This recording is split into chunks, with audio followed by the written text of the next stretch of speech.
Hey everyone, it's Shelby, the conservative bookworm. This is number five in my top 10 favorite books. First, what I'm going to talk about is 8 to 12-year-old range, and this is a series. My husband doesn't like to read, and he loves these books. So, I mean, they've got to be good, right? So, I'm not going to take them out individually because they seem to be. Oh no, here it goes. They're kind of stuck. My Side of the Mountain by Craighead, George. This book's been around a while, the series has been around a while, but it is a great series, especially for boys. But hey, who hasn't wanted to go off in the mountain, girl or boy, and live in a tree with a pet falcon? Sounds like the dream. Okay, so awesome series. I will definitely be encouraging my son to read these someday. I don't know too many boys that haven't enjoyed these books. This is the box set that I have here. So it's My Side of the Mountain, Frightful's Mountain, and On the Far Side of the Mountain. Really, really good. I think the first one's probably the best, but awesome books. Just kind of teaching, I don't know, about being self-sufficient and having an adventure and learning from your mistakes and being one with nature in a more manly way. So, awesome books. I would suggest these. Surely you've heard of them, but if you haven't, awesome, check them out. Okay, second book is Airborn by Kenneth Oppel. This is an awesome book. It is actually the first in a series. I think there's 2 more after this. This one's my favorite though, and it can stand alone. You don't have to keep reading if you don't want to, but if you like it, then you can by all means look up the others because they are good. But this one I think is my very favorite. I've read this one several times. This is for 13 to 15-year-olds. Younger kids could enjoy it maybe, but the main characters are a little older. I think they're like 13 in this book. There's a little bit of romance. I mean, it's like puppy love. Like there's one kiss. There's some violence. It's kind of, if you've ever heard of steampunk, it's kind of like that. It's kind of set in an alternate past where instead of airplanes really being the main mode of air travel, it's airships. That's this airship right here on the cover. There's the airships are kind of like giant luxury cruises, like ways to getting around the world, but it's in the air. So the main character he's kind of like a cabin boy on one of these. So it's kind of like a Treasure Island kind of story, similar but all in the air.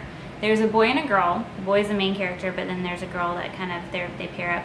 There's a lost island. There's a lost species that's discovered. There's air pirates, and because of air pirates, there is some violence, some kind of violence in some ways. But not really that graphic. But pirates are bad. They're the bad guys. So there's some stuff. That's why I did it for 13 to 15. If you have a problem with that, you might want to wait till they're a little older. But it's a great book. I tend to love anything that's set in the air because I like flying, and I've always been kind of fascinated with that. So one of my favorites. I've suggested it to some of my students. They love it too. So awesome book. The third book, which would be for 16-18, it's one of my favorites. I actually found this at a homeschool convention when I was a teenager.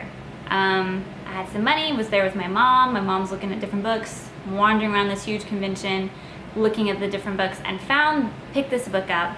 It was Destiny. It's an awesome book. It's called 7 Daughters and 7 Sons. And actually, the illustration on the front, that's by one of my favorite illustrators, Trina Hyman.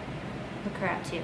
She's awesome. She does illustrations for children's books. Actually, I'll show you one of hers right now. You probably would recognize it. I have so many books. This is her. Just side note, Trina Hyman. This is one of hers. The Kitchen Knight. She also does St. George and the Dragon, Little Red Riding Hood, Rapunzel. But her illustrations are so gorgeous. I just love her. She has unfortunately passed away a while back. I think in the 90s maybe. But she made some gorgeous books. So that was probably what attracted me to begin with to this book. But I also tend to kind of like Middle Eastern set novels, like in the desert. It's very romantic and just mysterious. I don't know. Love those kinds of books. So It's a book list best book of the year when it was written. And it was written in 1982. So it is older. But because of that, it's a little more conservative. I'm putting it at 16 to 18 years old though, because it's set in far past Muslim world, like a long time ago. And it's about a girl who who is one of, like I said, 7 sisters. And back then, just like now, daughters weren't as wanted, as desired as sons. So she dresses up. She decides to change her fortune and she's clever. She dresses up as a boy, disguises herself, makes her fortune, and also makes friends with some people of high rank, men. And she ends up falling in love with one of them. So it's told from 2 perspectives. It's told from her perspective and the man that she ends up falling in love with, but he doesn't know she's a girl, though he kind of like, he suspects, but he doesn't know. So, I mean, if you have a problem, I mean, technically, I guess it's cross-dressing, but it's because she doesn't have a choice. She doesn't want to be forced to marry someone she doesn't love. There isn't anyone she can love. Her family is poor. She knows she's clever enough to learn and to make money and to change her life, and then she ends up falling in love with this prince guy. So there's a lot there, but it does mention a little bit like,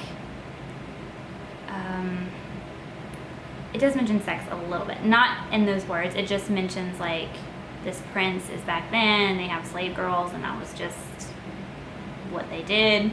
So he didn't actually do anything, but he kind of mentions that he could.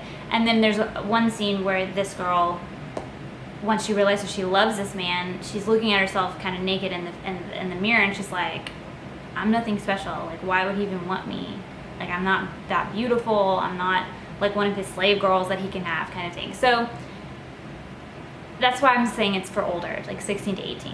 So it's really not sexual or like really uncomfortable. It's just kind of, I'm just laying out. That's the 2 parts. That's why I'm making it older. I had one of my students when she was 10, she saw this on my bookshelf and she said, oh, can I read it? I'm like, no, can't read it yet. Anyway, so 7 Daughters and 7 Sons by Barbara Cohen and Bahija Lovejoy. Sorry, I didn't put that, but I'll put a link to it below. Also a link for Airborn by Kenneth Oppel and My Side of the Mountain trilogy.